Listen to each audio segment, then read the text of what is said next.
Hapa tuko kwenye chanzo cha kuhifadhi maji yanayotoka kwenye kisima kirefu cha Kiambagusui pale chini, na maji yanayopokelewa hapa yanasambaa sasa kwenye kitongoji cha Madukani na kitongoji cha Remurungu. Kwa hiyo nitumia nafasi kumpongeza Mama Samia Suluhu Hassan kwa kazi nzuri hii ambayo ameifanya kwenye kipindi chake. Kama nilivyotangulia kusema, mradi huu ni wa muda mrefu, lakini kwenye uongozi wake umeweza kufanikiwa. Kwa hiyo tenki hili likijaa, watumia maji wako takribani wanaofaidi takribani watumiaji 6,000 wanaotumia haya maji. Ingawaje tunahitaji tenki lingine liongezeke kwa ajili ya kupeleka maji kwenye kijiji jirani ambacho ni cha Sogoti. Lakini haya maji yametusaidia sana kwenye adha ya kumtua mama ndoo kutoka kichwani. Kipindi cha nyuma, kwa utafiti uliokuwa umefanyika kuanzia 2004, tulifanikiwa kutoboa visima virefu kuanzia pale shule ya msingi Amani kuja mpaka huku mlimani, visima 6 ambavyo maji yake yalikuwa ni haba, yalikuwa ni chini ya cubic mita 1.5, ambayo yalikuwa hayastahili hata kuweka mashine ya umeme. Kwa hiyo tulikuwa tunatumia pampu za mkono ambazo kuzipampu ni kazi ngumu sana.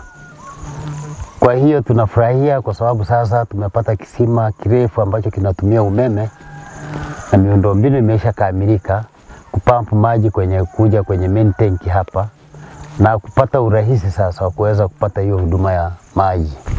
Wakazi wa eneo hili la tenki hili, kwanza ni wapongeze kwa sababu wameendelea kutunza hii miti inayoanza kuonekana. Ingawaje hapa ni kwenye mawe, lakini miti imeanza kuchipua sasa.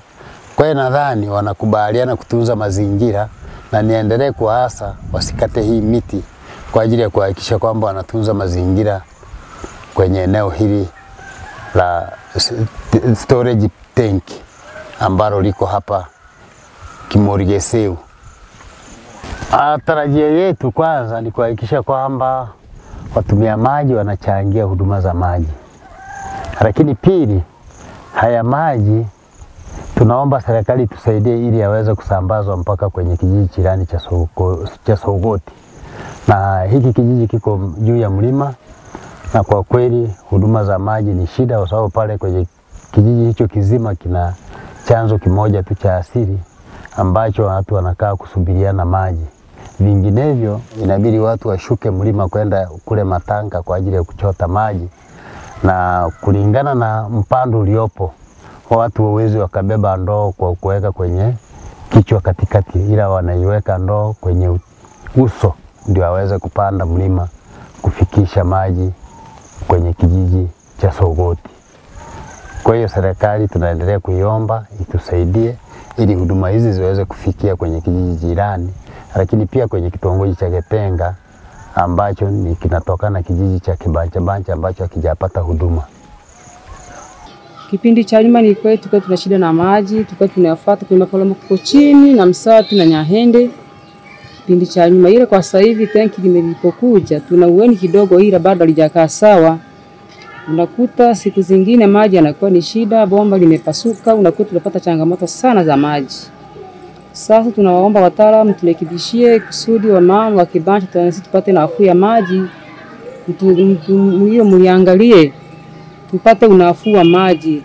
Kwa kweli tunashukuru kwa huduma hii ambayo imekuja, maana imetukomboa eneo kubwa. Tulikuwa tukihangaika huku na kule, wakati mwingine tunakosa kabisa na maji. Kizingatia upande huu wa mashariki lipo shimo ambalo sasa hivi wananchi ambao wako upande huu ilikuwa ni vigumu kupata maji kwenye kisima ambacho ni cha asili, kiasi kwamba wasingeweza kuvuka. Kwa tunashukuru kwa mradi huu unaoendelea, na kadiri utakavyokuwa ukiwa na mahitaji ya utengenezaji, tuko tayari kuwasiliana na viongozi kutoa taarifa ili kwamba nini kimeharibika na panarekebishwa. Tunashukuru kwa huduma hii. Sasa hivi kinachotakiwa ni kwamba mpango uliopo ni kwamba ikitengenezwa fence hapa inaweza ikaimarisha eneo hili kwa ajili ya ulinzi, kwa sababu ya uharibifu unaoweza kuwa unatokea mara kwa mara. Kwa kweli mradi huu unahitaji ulinzi wa kutosha kwa wananchi wote, ili kwamba tushirikiane katika kutunza na hata pia kuangalia kama mradi ambao utatusaidia kwa siku zote. Kwa kweli ni mradi ambao tunashukuru serikali kutuletea na kutukumbuka katika nyakati hizi, hasa Mheshimiwa Diwani kupitia katika jitihada hizi na ushirikiano wa wananchi kwetu. Kwa kweli amekuwa ni mchango mkubwa hata kutuletea maono haya, na maji yamekuja yamesaidia wananchi sana. Maana hiyo miaka ya nyuma iliyokuepo tulikuwa hatuna maji, sababu baada ya kuwa Mheshimiwa Rais wetu Samia Mama Suluhu Hassan ametuletea haya maji. Tunashukuru sana kwa ajili ya uwepo wake kuwepo na waziri wa maji ambaye ni Juma Aweso, na pia tunaomba kuwa hizi salamu zifike kwao ili waweze kutia nguvu kasi sana kuweza kuimarisha huu mradi. Maana huu mradi kama nilivyozungumza kwamba ni mradi wa kusuasua mara kwa mara. Mabomba kutoka pale kwenye chanzo huwa kila wanapojaribu kupampu huwa yanaachia mara kwa mara. Sio ni maji yale ya kila siku ambayo yanaweza kuhimili kuweza kutumika kila siku ya Mungu.